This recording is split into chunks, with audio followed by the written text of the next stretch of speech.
Hey everybody, I'm Aman, founder of the Nomadic Soul, and today I will be inoculating mushroom logs. Stay tuned. Alright, let's get into it. So, when you decide to start inoculating your own mushroom logs, growing mushrooms from logs, the things that you're going to need is your mushroom spawn.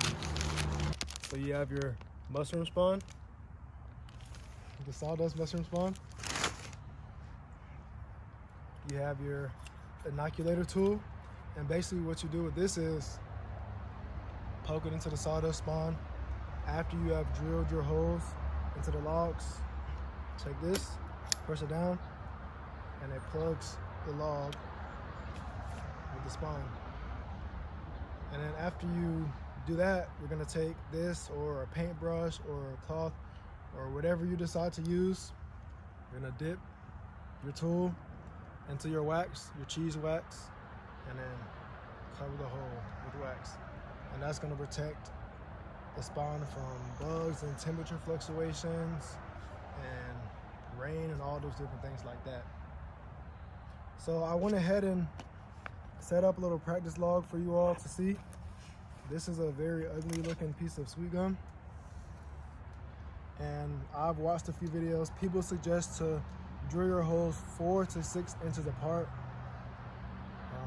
I'm just gonna kind of eyeball it, but I did mark out 4 to 6 inches just so you all can see how this is supposed to go. I have my trusty Milwaukee right here, so let's jump into it.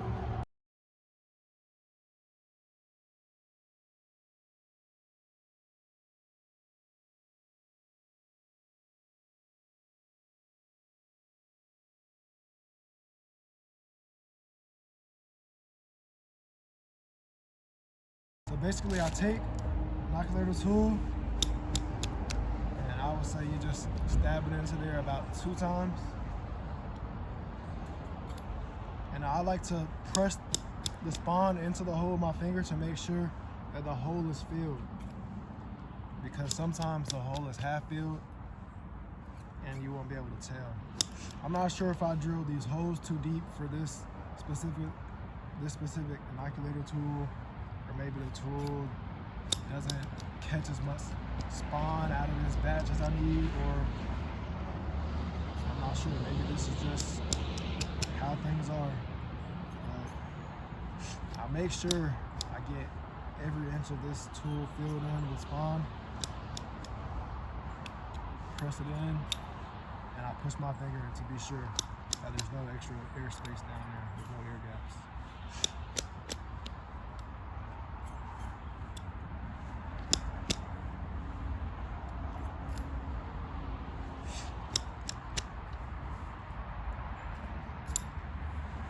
Alright, so I got that row of the log inoculated, filled, and now I'm gonna come with my cheese wax, my melted cheese wax, and the little wax dabbler. And I noticed that if you just get this thing wet, all covered in wax, and you just tap the head of it lightly over the hole and get everything nice and covered, nice and wet, then it gets the job done. Initially I was like stroking like a paintbrush. I was sticking the head all the way into the hole. But I realized if you just get this thing wet, then it's already gonna drip wax. And you just dabble. That's why it's called a dabbler, I guess. Just dabble on there. Dab, dab, dab. And that gets the job done. Yeah, I'll show you all the close up.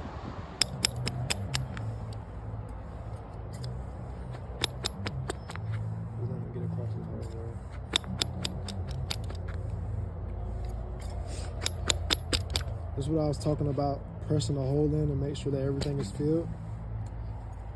Sometimes they'll look filled and they won't be completely filled. See, like this one right here. That's when I go back and double up.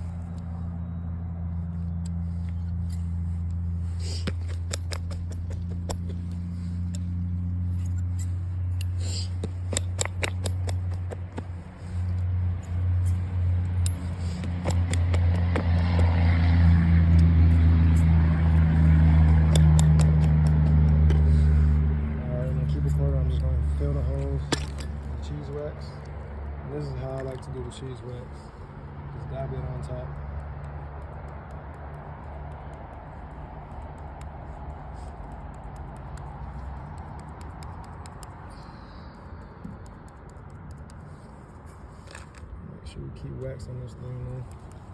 And this hole right here, this one is kind of deep. So what I like to do is go side to side and kind of scrape the wax into the holes.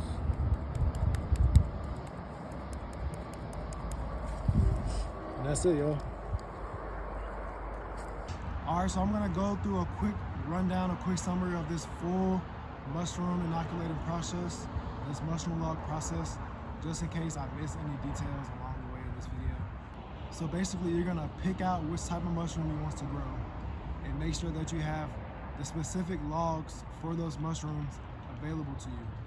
So you're gonna pick out your mushrooms and then you're gonna cut your logs. I will cut my logs and let them sit for 2 weeks, and then I will order my spawn, because I ordered the spawn, the mushroom spawn, and it came in a few days, and the logs hadn't sat long enough. The logs have to sit for 2 to 4 weeks after you cut them to allow their defense mechanism against disease to seep and dry out.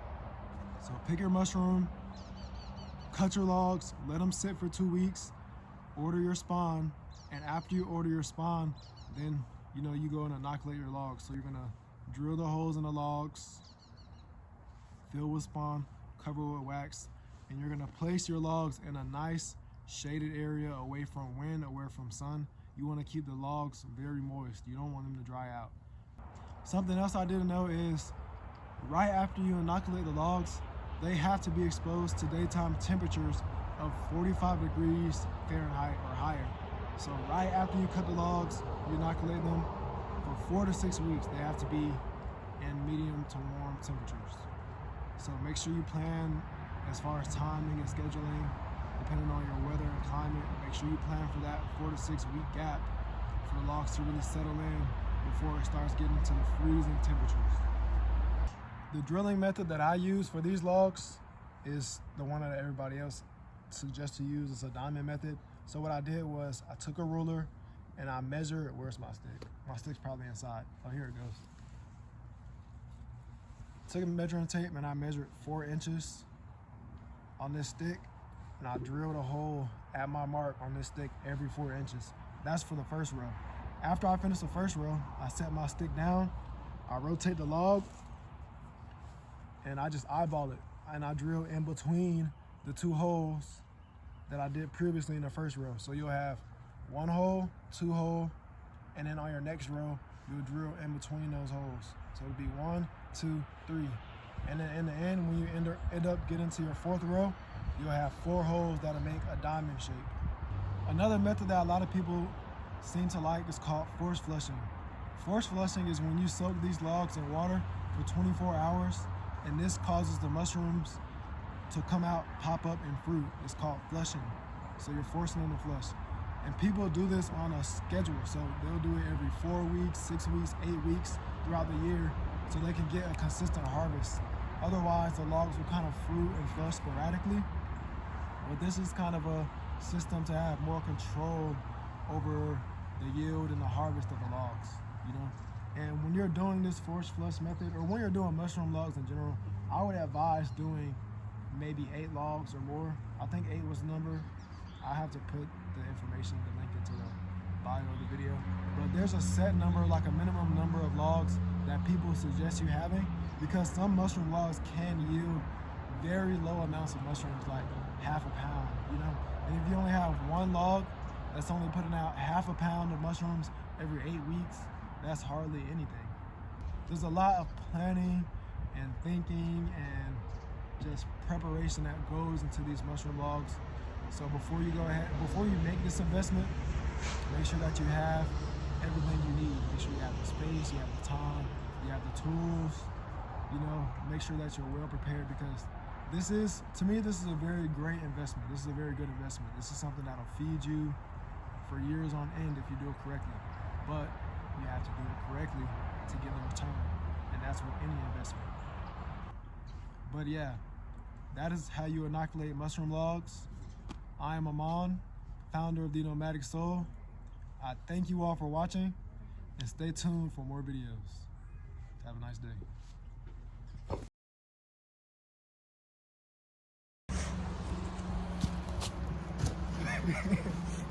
Back at it again with another Minecraft video. Maybe I need to get like a fucking GoPro or something. Give me a helmet band. But yeah.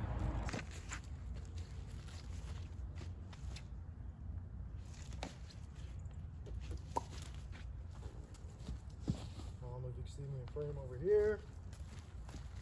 Hope you can see me in frame over here.